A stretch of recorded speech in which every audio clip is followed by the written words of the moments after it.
comment. I've already said. I said you should put your real personality. You're not this Doro movie that everybody thought like you like. You don't like fight. You know, I feel like you do these things for traffic and for clout. The podcast wouldn't be here if it was not for me. Keep quiet.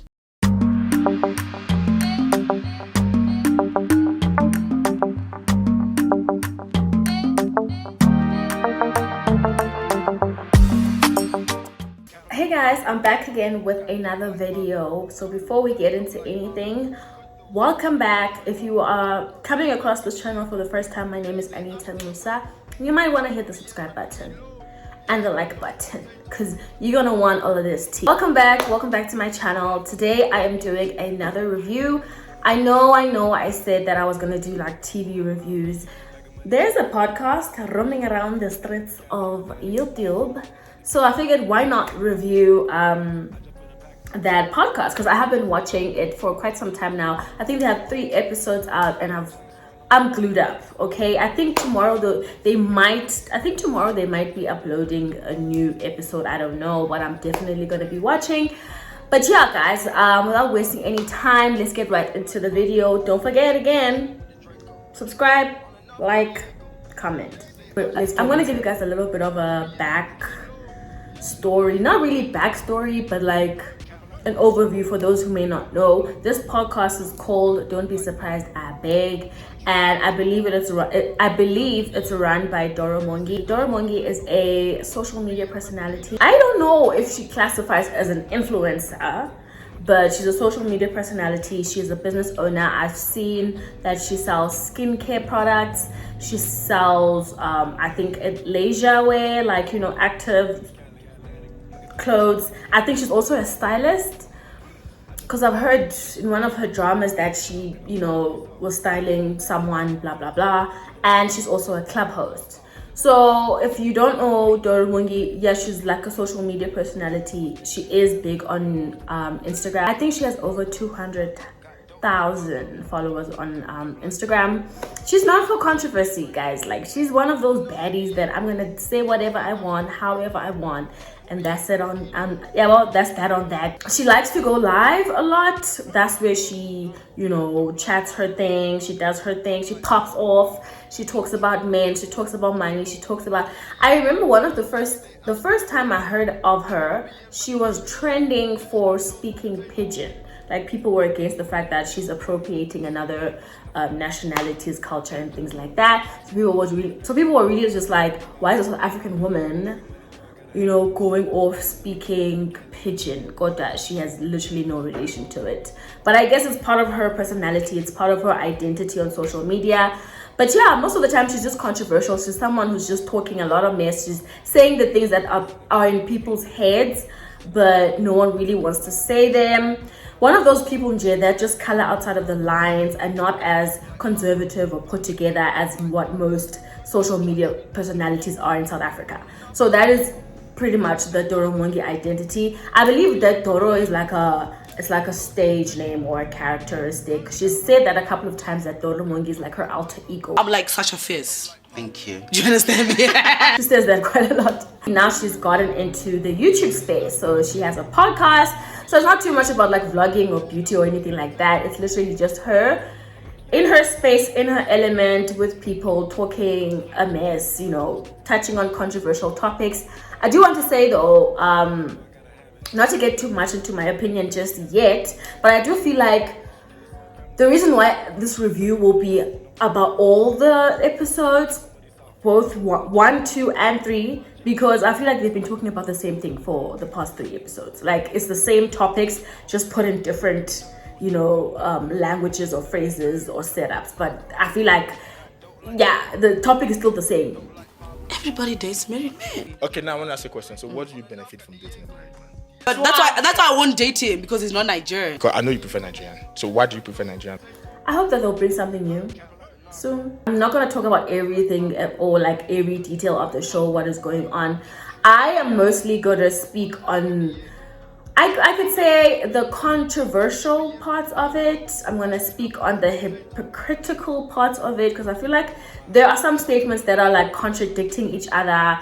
I feel like I also want to bring awareness with what my opinion is of that kind of content and what, you know, they're talking about and all of that stuff. I'm gonna answer the clips, of course, because I want you guys to get the full idea of my analysis, okay? Because I want to give it to you sharp. It's not gonna be too long. It's not gonna be about every little thing, every little detail, but yeah, I'm gonna give you guys my little gist on the show. So the setup is usually like Doro Mongy with I guess her camera crew or her supporting cast, and she usually has a co-host. The co-host has been a guy that was the first person we were introduced to in the first episode. I think his name is Razzie.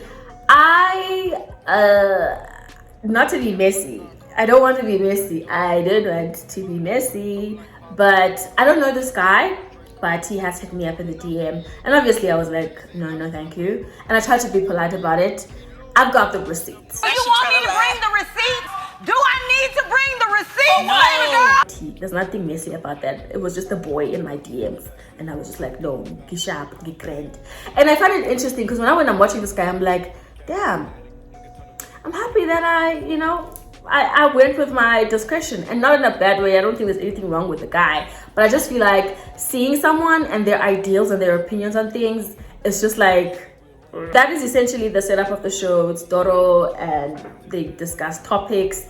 There's the co-host who's this guy.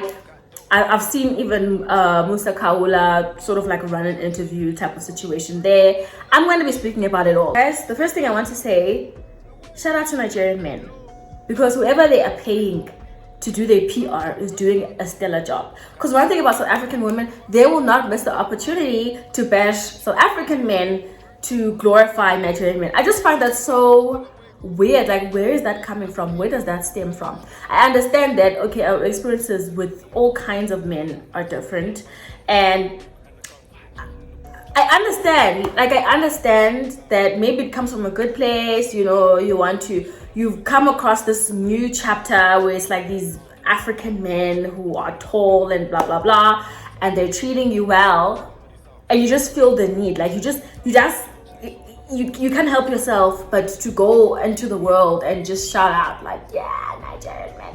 I just find that so weird, guys. And it's funny because I kind of had this conversation on TikTok a few months ago when that other podcast of this girl who lives in Nigeria who was going on saying that South African women, they only want Nigerian men, blah blah blah blah.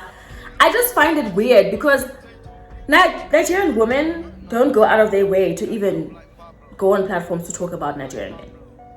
So why are we doing that? What other nationality is going on platforms, on TV screens to go and say, oh, these men are so good to us, oh, we are thanking them so much? Like, no one does that. And I'm sorry if this doesn't land well, but it's giving pick me. We understand that you love Nigerian men, but is it by force? And now I'm going to try to speak in pidgin so that people can understand. Is it necessary? Like, do you have to go onto a platform and say the most horrible things about South African men just to glorify Nigerian men? It's giving pick me, and we get it. You want Nigerian men to pick you, we get it. They will pick you. I just feel like every time I see South African women doing that, it's so cringy for me, because like, there's no need for it. Like, there's no, and I find it funny that in the podcast, the guy who is of course a Nigerian man kept advocating for this subject. Like, he kept, like, all the time. I tell people Nigerians and the others. So now let's talk about spoiling.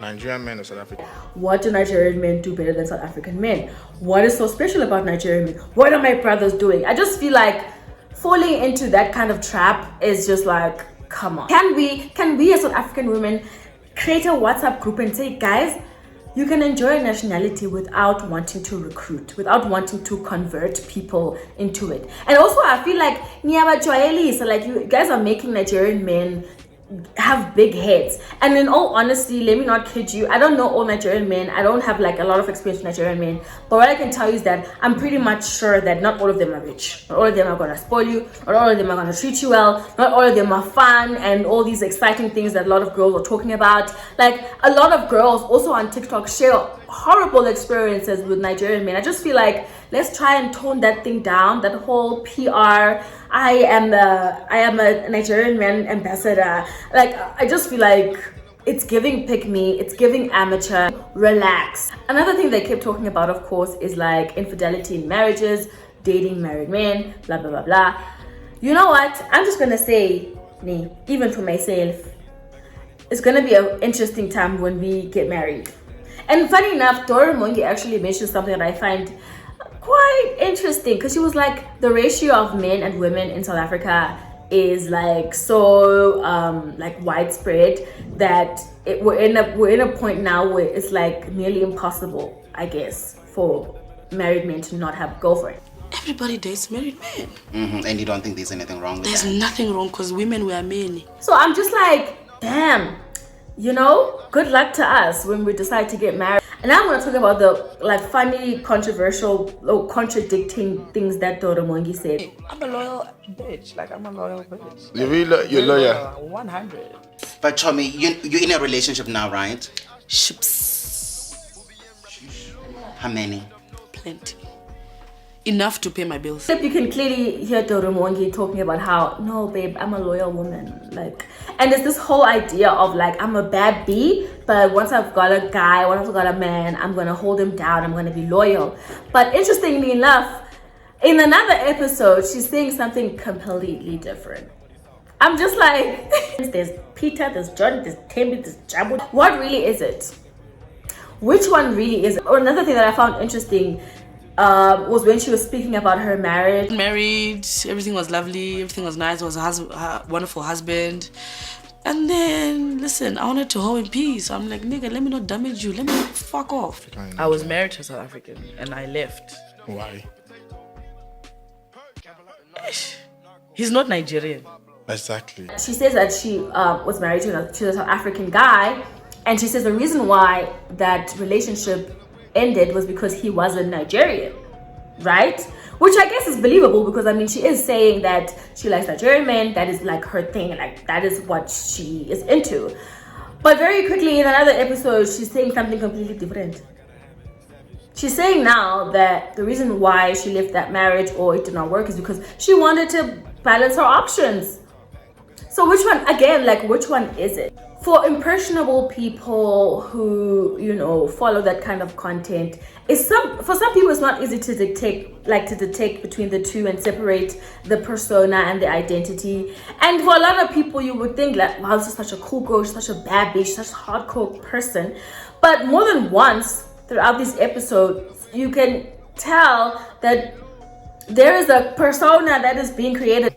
I feel like your social media is actually not telling the real you. There's a picture, there's an image you've created in your social media, and people will definitely read a different personality to you. And her friend, the Nigerian guy, has said it repeatedly that, dude, you're not even being yourself on social media. Like, what's up with that? I just feel like as a consumer of like the savage, the bad bee content, you just have to really be like extremely, I don't know, observant. Like, you need to take everything with a pinch of salt. You need to understand this is not real life. Like, people are not like this in real life. And it's funny because they actually brought Wendy from the show This Body Works. I've done a review on that show. You guys can watch it in my other videos. I might even link it down below. But Wendy is a literal person who is in the adult, you know, industry, where she does like quote unquote hookups, this and that, this and that. And it's funny because the guy actually says that, Doro, you are bringing this girl here. I think Doro is in her 30s, Wendy is in her 20s. And being a Wendy watching a Doro who seems like she has such a glamorous life, she has all these great things, she's very liberal, she's very like, yeah, I don't give a damn about men. You're going into an industry now fully, you know, like devoted, committed, like I'm gonna do this. And the friend, Doro Mongy'S friend, is literally saying, Bana, you don't even do this, so why are you promoting it? Because you've literally said that you don't, but you are promoting it for young girls or impressionable people. Like, why are we doing that on social media? And I understand, guys, don't get me wrong, I'm not here to try and like be Miss Perfect or anything like that. I'm a content creator, I'm on YouTube. I know that you know, we are curating a lifestyle, an image. Trust and believe, like these lights and all of this stuff, yes, they sit like this when they need to, but like that is not the end all be all. Do you understand? Like, I understand that content creation has a lot to do with curating. There are some people who don't shoot or take pictures in their houses or their homes or their apartments. They need to go to hotels, they need to travel, they need to go to restaurants, because it's all about creating this like picture. But I feel like we need to disclaim that, listen, I'm a jokester. I say things for, sensationalism. I say things to spark controversy. I say things to get attention, things like that, just so that there's like a bit of awareness there. And the thing is that once you start getting into controversial content, you never really know when to draw the line. You start, because the more you give, the more you talk about like, dramatic things, or like things that are just, Sautini, when you start talking about things that will charge some kind of outrage or things like that, you never know when to stop. This is why, for example, we have a Noni. If you on TikTok, you might know Noni, the matchmaker, who says things that are purposely, Sautini, offensive, because they know that that's what's going to spark conversation. And the thing about like creating controversial content is that you will say things and word things in a way that will get people right up, that will get people started. So I feel like as someone who's consuming that kind of content, you never really know where to place yourself. You never really know if it's a joke. You never really know where to go, where to start. There's literally a clip where Doro's friend, I think Doro, who's probably another social media personality, where she speaks of like, we're not even the bad bee or savages that we are on social media versus who we are when we are in relationships or when we are with our partners. In fact, talk about me, right? The nail you see on Instagram is not the nail you see in person, in private with my man. Yo. She does the art. Razzie. Yes, now. Pinch of salt. You need to consume that type of content with what? A pinch of salt. I find another interesting contradictory moment with the guy where he's like, oh, I don't know what hookups are, and then you see him or hear him in another clip literally speaking the language and understanding the whole context. And this new episode is presented himself as, I'm going to be judgmental, I'm going to be the voice of reason, I'm wearing a tie, I'm going to be clean, I'm going to be, and especially when they brought in Uwandi, who is the openly promiscuous person, openly in the adult industry. Forgives. Do you Even know in the how? Do you know how Bible, God? Do you know how God forgave. operates? You have 1,500 rand. In the morning, This is what people don't understand. Hookup is when you agree to a price to say, you know what, Razzie, I'm coming to your house. You have to give me so amount.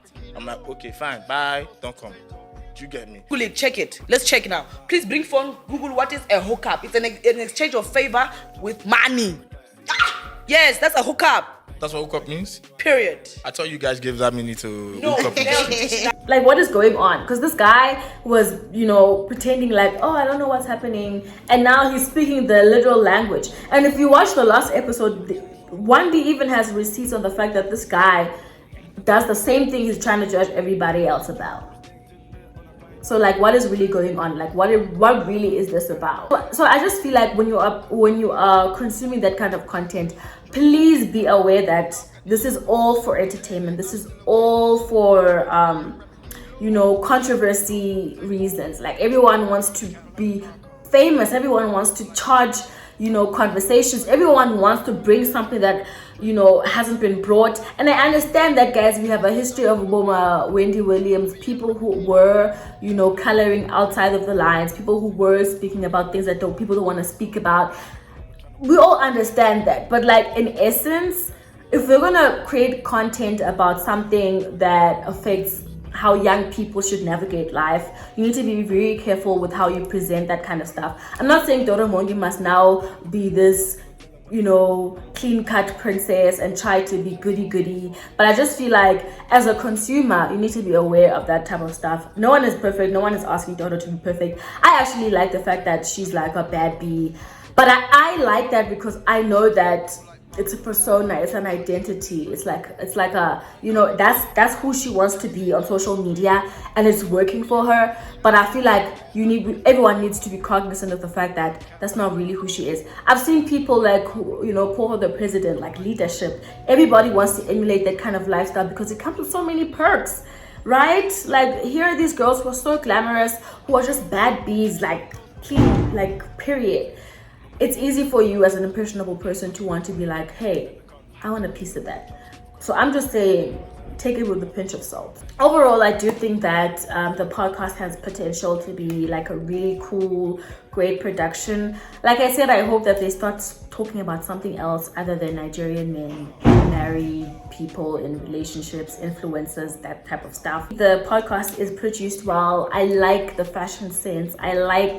I even enjoy the topics sometimes, but I just wish that they could like maybe find a new way or bring new subjects or new type of conversations. And I also feel like Doro Mongy doesn't really carry the episodes. It's more of like she's still finding her way. But again, guys, it's literally only 3 episodes, maybe 9. She's still trying to balance like what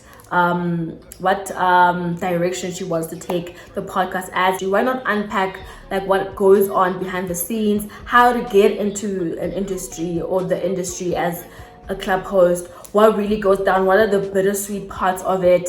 Like, let us into something substantial, like something deeper, not only just like the conversation that she's had on her live on Instagram. But again, this is all just like constructive. Shout out to her. I believe the podcast is going to do well.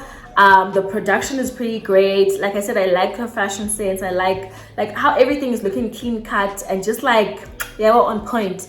But yeah, that's pretty much like my little observation of the show. Comment down below if you guys have watched the few episodes. Let me know if you haven't, or if you can literally just go watch it and then come back and comment on this video. Tell me what you guys think. Correct me if I'm wrong, if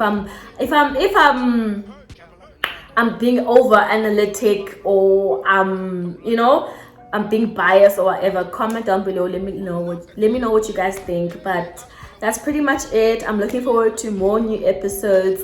But yeah, guys, thank you so much for watching. I'll see you guys in my next video. Don't forget to like, comment, and subscribe.